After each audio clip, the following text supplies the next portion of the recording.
पूज्य स्वामी जी और इस बहुत ही महत्वपूर्ण वेबिनार में उपस्थित हुए पूज्य भगवती जी, हमारे गजेंद्र सिंह शेखावत जो हमारे माननीय यशस्वी मंत्री हैं, यूपी सिंह जो जल शक्ति मंत्रालय के सचिव हैं, बहुत लंबे समय से इस काम को देख रहे हैं। कुलपति प्रोफेसर मार्कंडेय जी हैं, प्रोफेसर के Ratnam, doctor Vinod Tare ji, doctor Ruchi Badola, professor Pramod Dubey, doctor Indira Mohan, professor VD Tripathi ji, professor Ramesh Rishik Kalp ji, Rishi Nishank ji, doctor Rachna Bimal ji, Parul Mahajan ji, Ganga Nandini ji सहित देश और दुनिया के सभी लोग जो आज इस पावन अवसर पर गंगा दशहरे पर पूज्य स्वामी जी की प्रेरणा से हम सब एकत्रित हुए हैं।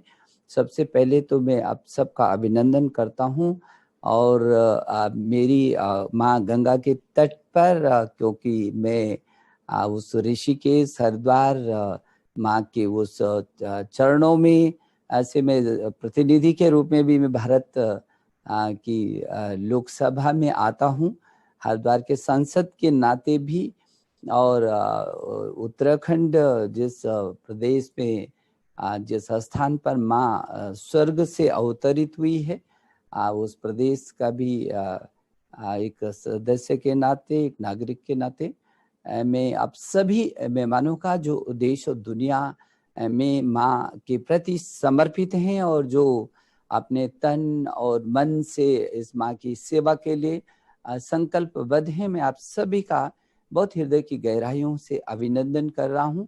और सच तो ये है कि पूज्य स्वामी जी के सानिध्य में माँ का बहुत लंबे समय से ये काम अभियान चल रहा है और जैसे स्वामी जी ने हमारा हर दृष्टि से मार्गदर्शन किया है।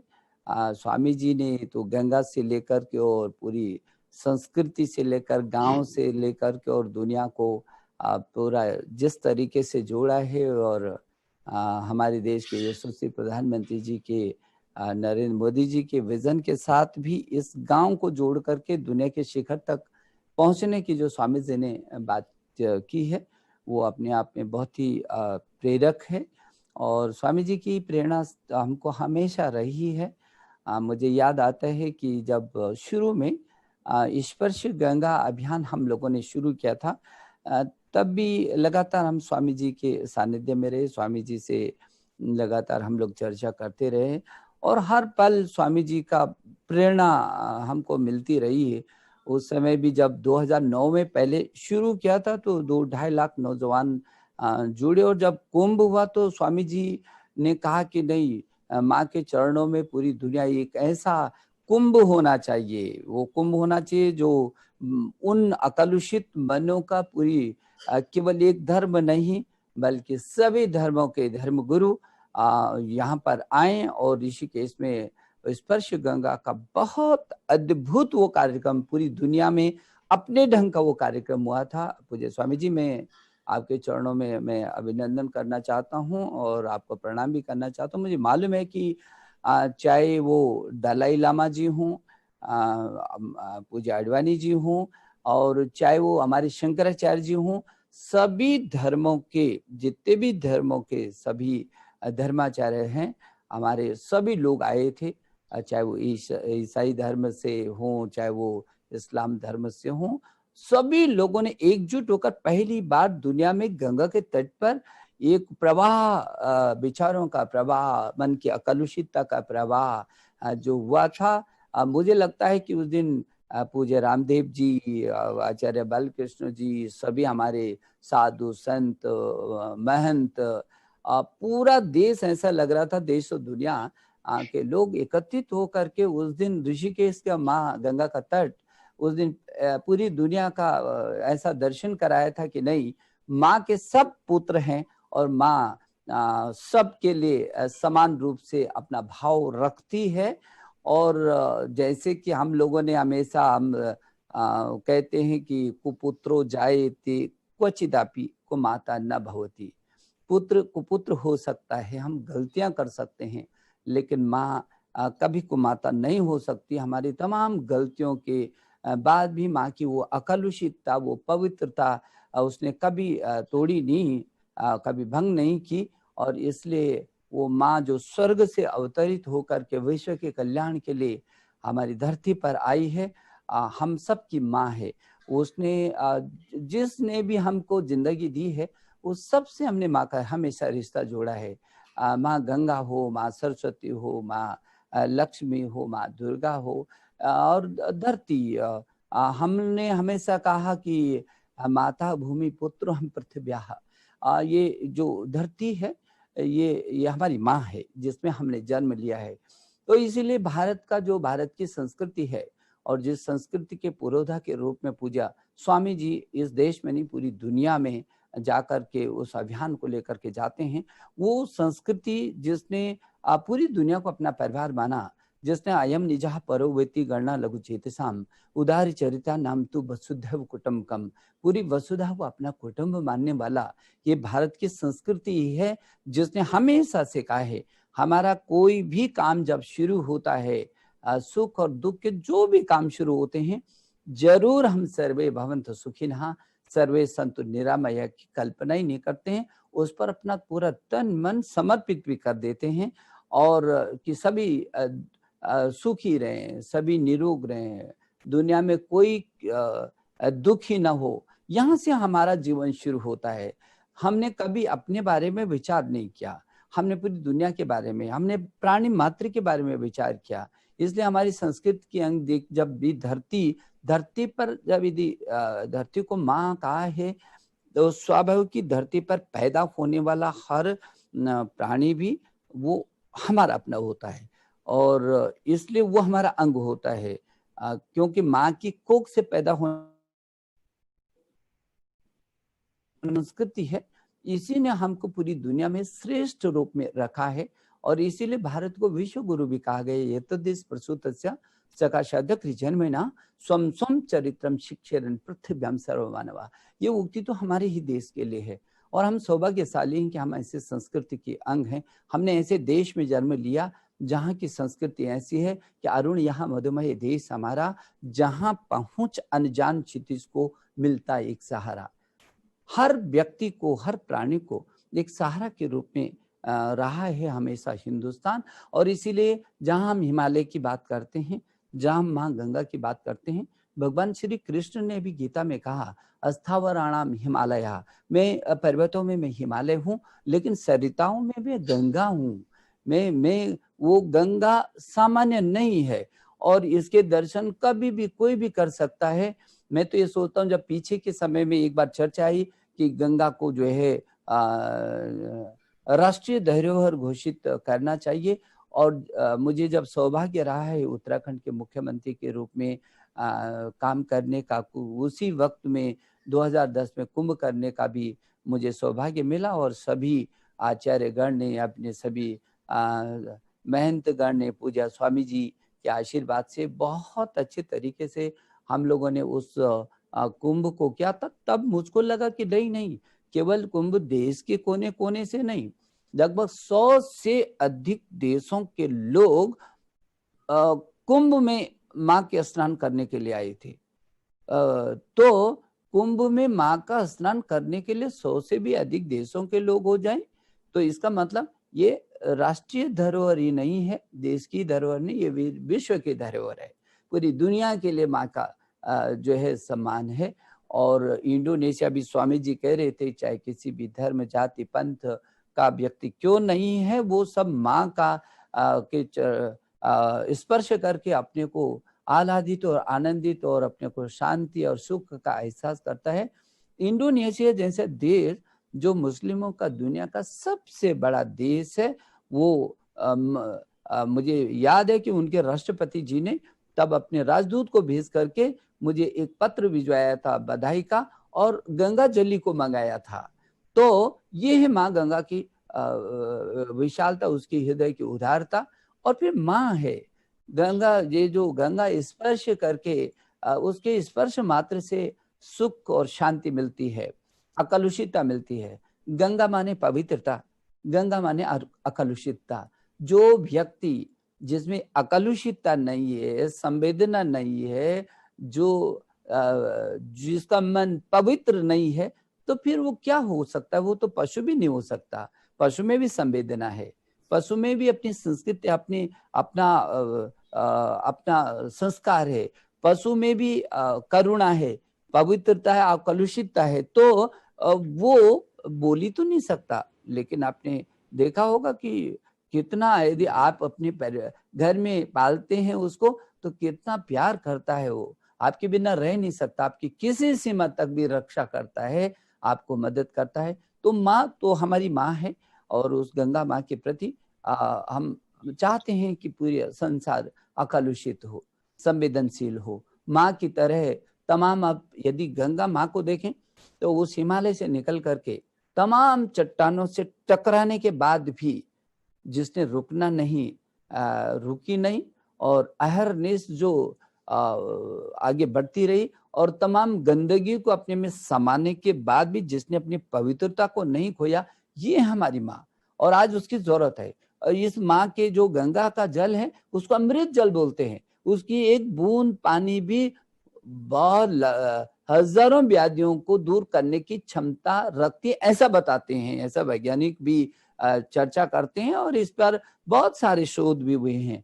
तो आज हमको ऐसा अवसर है, जबकि पूरी दुनिया कोरोना की महामारी से होकर के गुजर रही है, जब प्रकृति और संस्कृति दोनों का समन्वय नहीं होता, और संस्कारों को जोड़ करके अपनी संस्कृति और प्रकृति को समन्वय के अभाव में व्यक्ति भटकता है, तब बड़ी घटना घटती है, और किसी न किसी रूप में वो विकृति के रूप में आती है। प्रकृति का संरक्षण नहीं होगा तो प्रकृति ही विकृति का रूप धारण कर देती है। और आज हम देख रहे हैं, पूरी दुनिया करा रही है, वो देश जो बहुत विकसित थे, जो सब कुछ कहते थे, लेकिन आज वो ऐसे चौराहे पर खड़े हैं, और उनको महसूस होता है कि नहीं, जो संस्कृति है और प्रकृति है, इसके बिना मानवता नहीं है।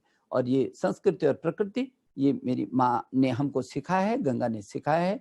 और मुझे बहुत खुशी है कि इस अवसर पर आदरणीय हमारे देश के प्रधानमंत्री जी ने नमामि गंगे पूरा एक मंत्रालय भी बनाया था, और अभी भी जिस तरीके से नमामि गंगे ये अभियान चल रहा है, और मैंने स्पर्श गंगा के लोगों को भी कहा था कि पूरा नमामि गंगे के साथ मिलकर के इस अभियान को और तेजी से आगे बढ़ें।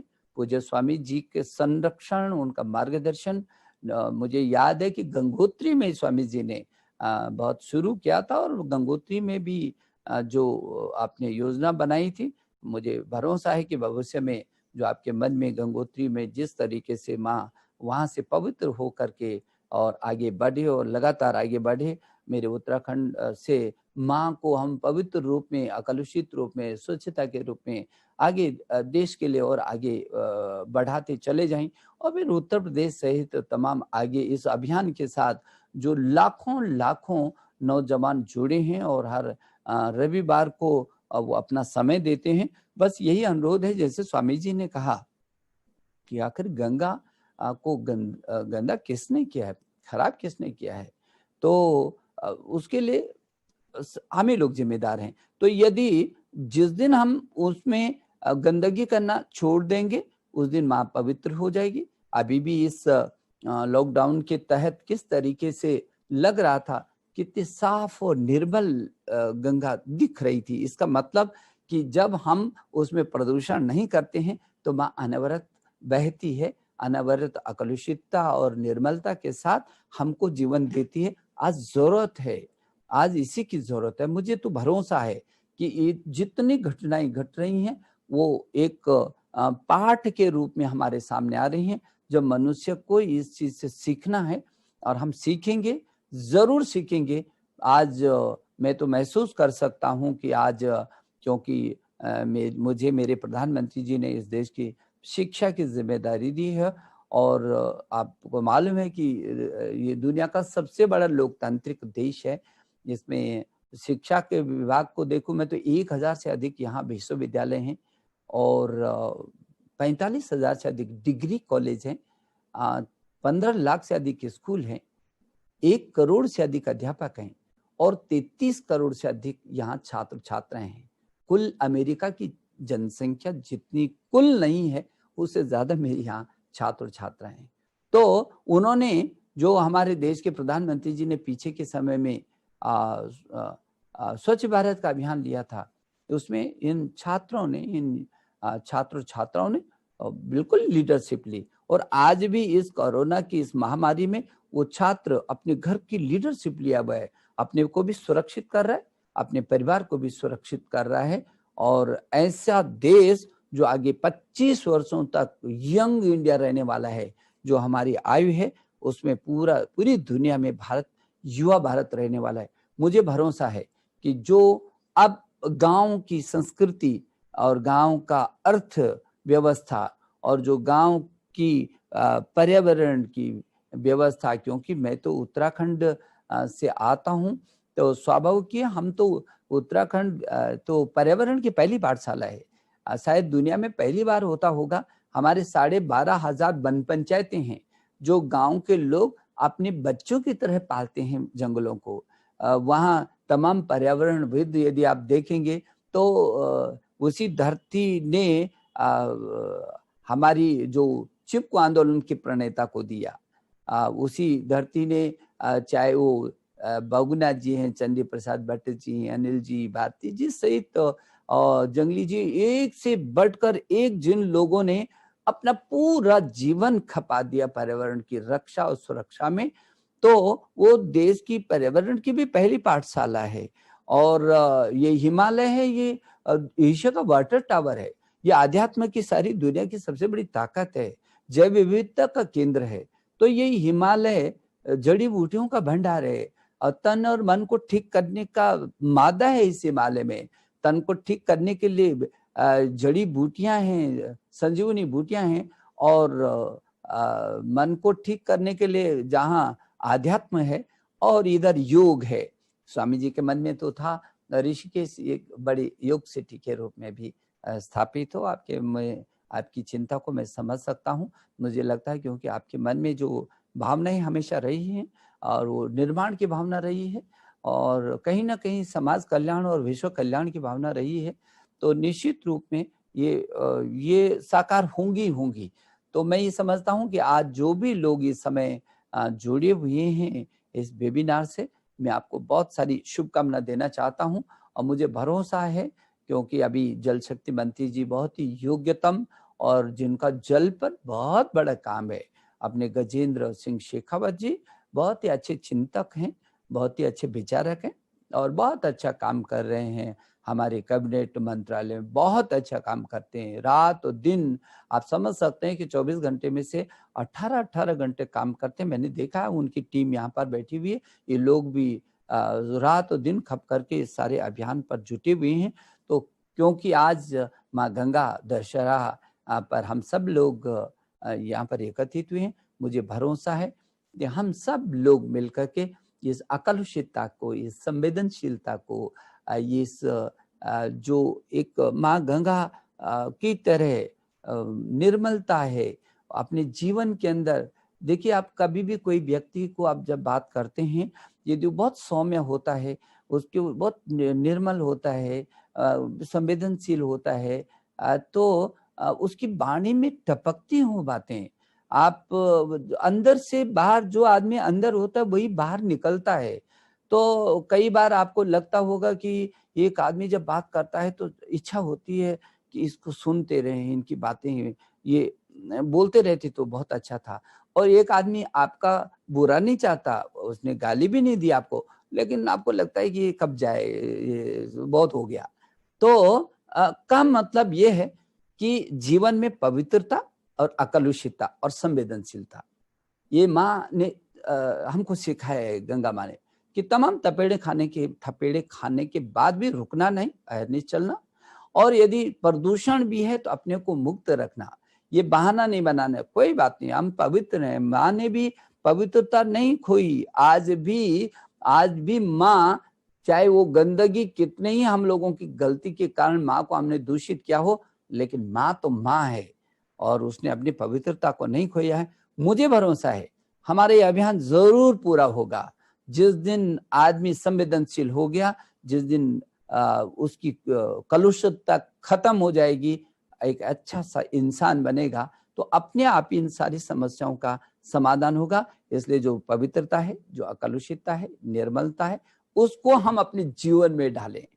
पहले तो हम कुछ हमारे जीवन के अंदर आ रहा है कि नहीं, जिस दिन आ जाएगा उस दिन अपने आप प्रकाश जब कहीं जलता है तो वो अंधेरे को मिटाता ही मिटाता है, निश्चित मिटेगा।